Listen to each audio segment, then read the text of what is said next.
Hello everybody, I'll be brief today. My name is Paul, this is my studio Warsaw, Poland, and my humble YouTube channel. Which is better for your home or project studio?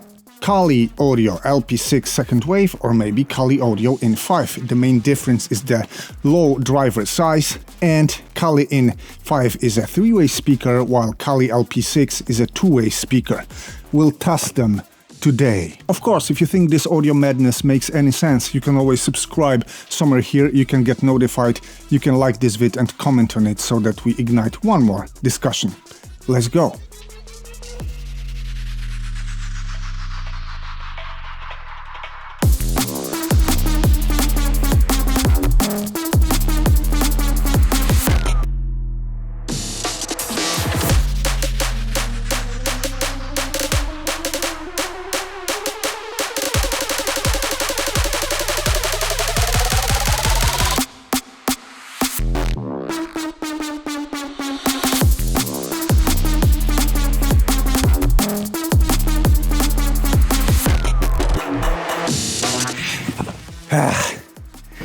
It took me like 15 minutes, I think. I'm ready. I put them as my near-field monitors. As you could see in the beginning of this process, I wanted to put them on top of my KSDs, but the angle wouldn't be the same. And I decided to make them near-field instead of mid-field, which are my KSDs are. I measured the distance to my ears and to my chest precisely. I also level matched them precisely using pink noise, and I already know a bit after this process, but I won't spoil you any fun. Let's go now.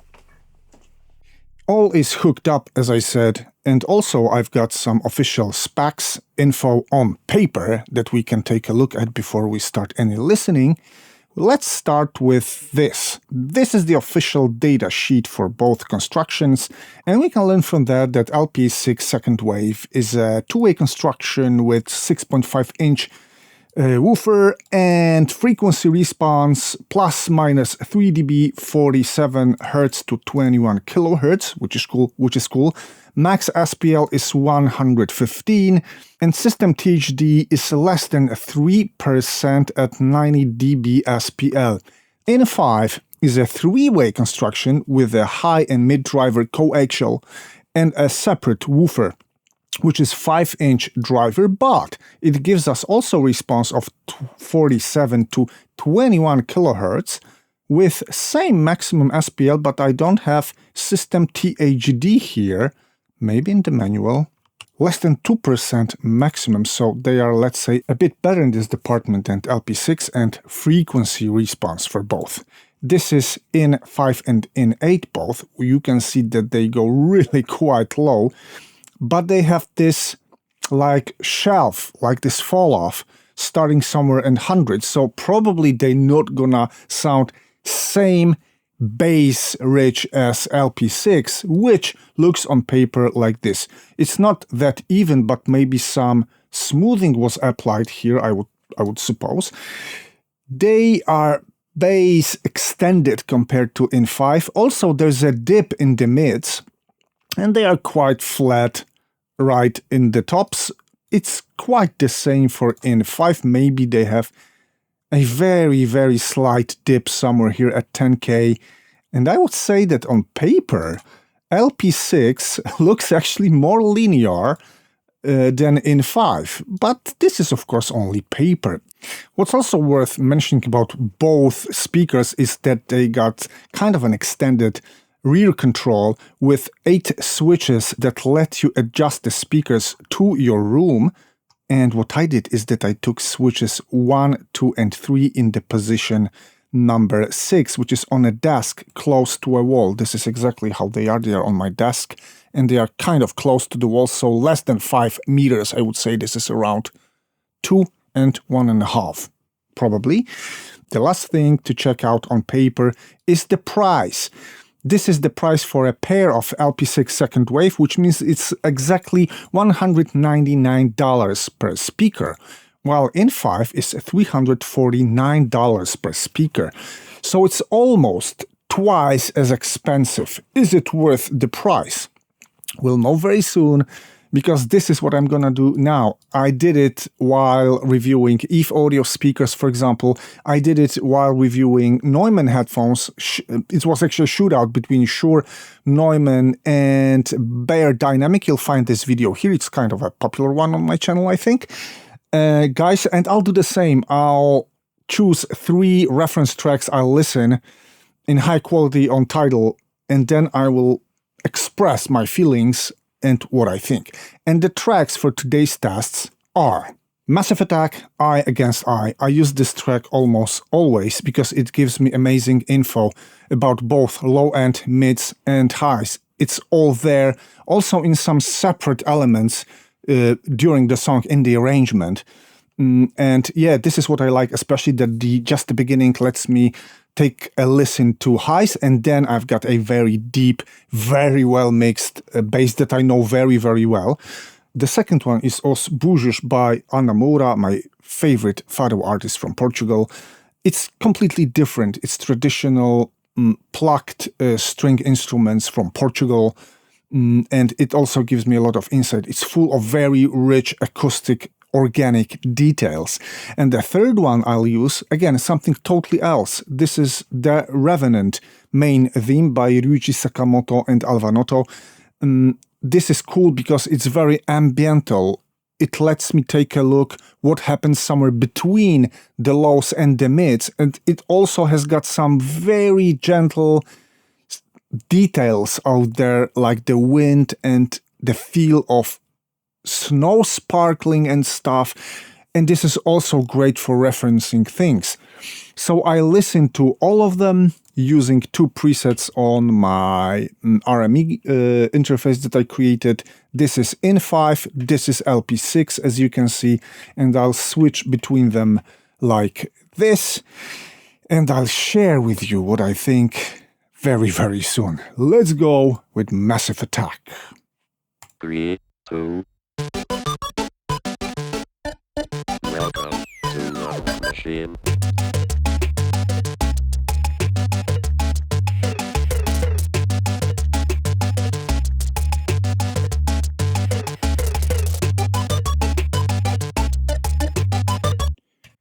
I'll stop right here because I did not expect them to sound so different. They are very different, actually. And what we could see on paper is that IN-5 got way low bass, like subjectively. Yes, LP-6 gives me all this, and it's not present out there in IN-5. Also, I got a feeling of this dip here in LP-6 somehow. I'll try to listen more so that I can verify this for you. Welcome to the machine.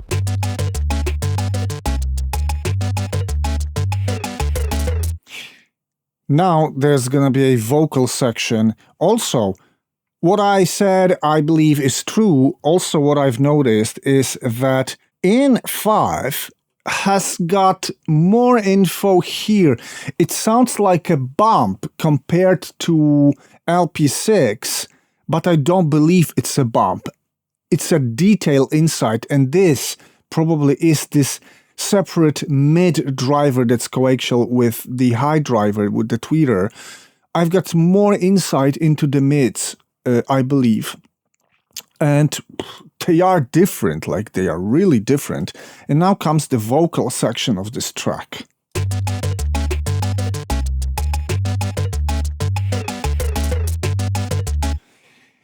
Yes, but when the vocal kicked in, okay, I had this feel of a dip in the vocals, but the vocals are not hidden at all in LP-6. They sit quite well. While in IN-5, I do have a feeling that if I was mixing, if I was mixing on LP-6, I would not change a thing in this track. It's perfect. But if I chose IN-5 for this, I would dip it somewhere around 2.5, 3K. I would make a dip. So that means that subjectively, of course, in my first listening test, IN-5 are a bit bumped up in this range. I can't see this though on paper. The speaker position, it's a bit different, of course, because they are next to each other, but it's not drastically different. So, let's turn to the second track, which is Moura, and that's gonna tell us way more.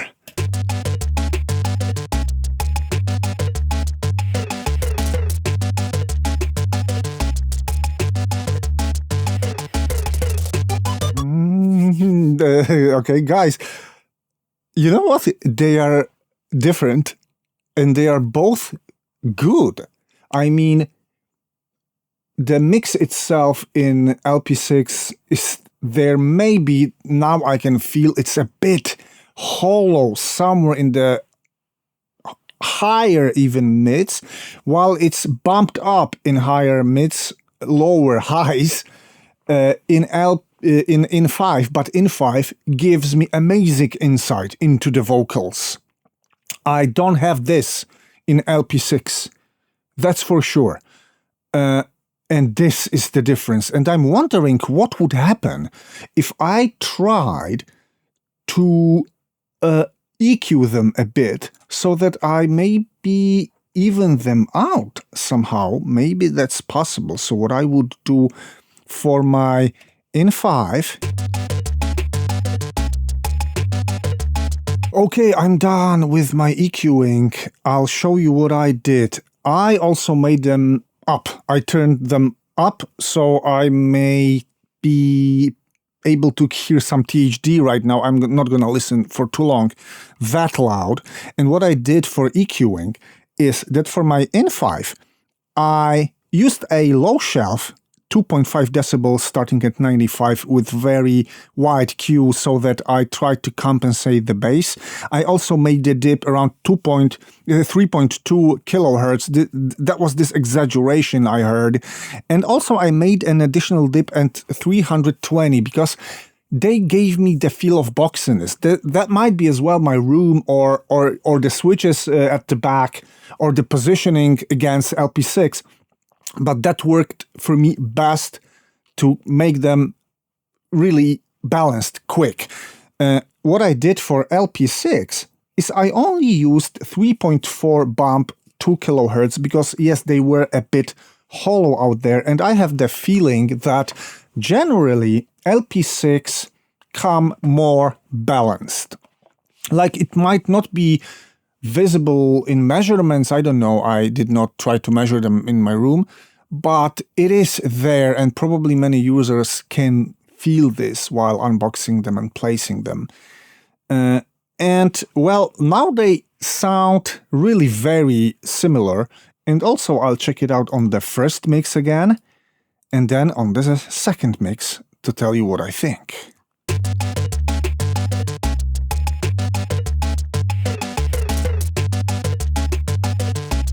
I start tending to think that my mixes would be better on IN-5. I had some serious doubts in the beginning of this test. Now, I do believe that IN-5 sound better after manipulating the frequency range a bit. Let's go to Moura track.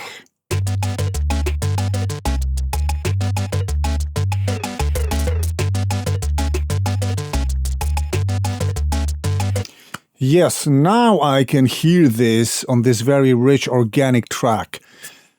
There's even way more detail in IN-5 than in LP6, though LP6, after the slightest touch, are amazing as they come.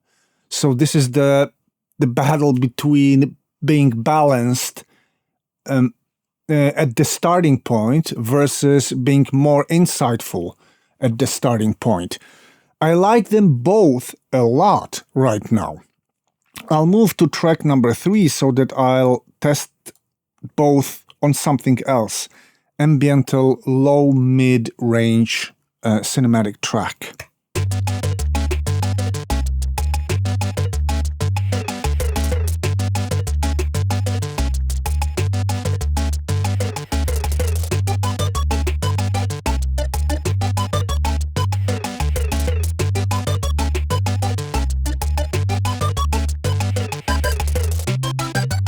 Yes, it is better. I think I resolved this issue somehow with an additional portion of EQ, but there's way more precision, definition in IN-5, both in higher mid, lower mid, and generally in the whole range, but the lowest bass.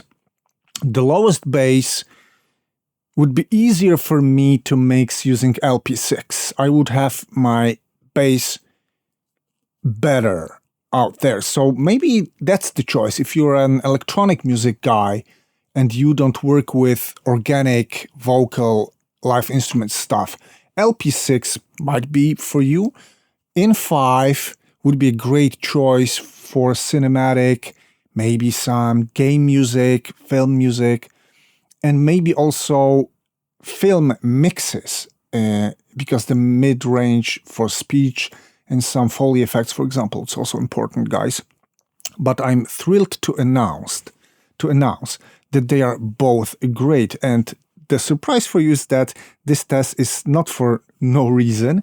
Actually, I will buy one of these from the Polish distributor because I will use them to create a new 5.1 setup in the studio that's going to consist probably of 3 speakers here and 3 speakers here. And I have to tell you that my choice is IN-5. I'll save the EQ preset that I've got here, but I will buy IN-5. Doesn't mean LP-6 is good, but let's sum the things up now. Guys, it's not easy to review speakers or headphones on a YouTube channel, but I do believe and I hope somehow that my impressions, my descriptions will help you make a best choice for you. And both choices are actually great. No matter your wallet size, both LP-6 and IN-5 will suit your needs, I'm sure of that. Probably LP-6 would be a better choice for an electronic musician, a bass-driven thing, let's say, while IN-5 is totally versatile and would be great for film dialogue, cinematic, game music, probably, and some, of course, acoustic music. What's a great thing about LP-6 is it's way cheaper and it's really well balanced out of the box. They sound great out of the box, while IN-5, well, I had to intervene a bit more out there, so I consider it a minus, at least for me subjectively in my very specific room. A huge plus on IN-5 side is the info that's out there, the definition, the details that out there in the mids, and also all the info between lows and mids, which is really very well defined and reveals the mix itself. While on LP-6, somewhere around 200 Hz, I would still look for problems that are not there in the mix, so I could make it sound a bit maybe hollow in that range, but probably I would learn them easily, both. And guys, yes, my choice will be IN-5 for my new surround setup, but, well, I can recommend you easily both, and I didn't expect actually this quality in this price range. Like the times are crazy, guys. So yeah, whatever you choose, enjoy them. And tell me if you decide to buy them down below in the comments, or if you use anything else. Also, let's talk about it. Thanks, that's it for today. Hope to see you soon. Bye.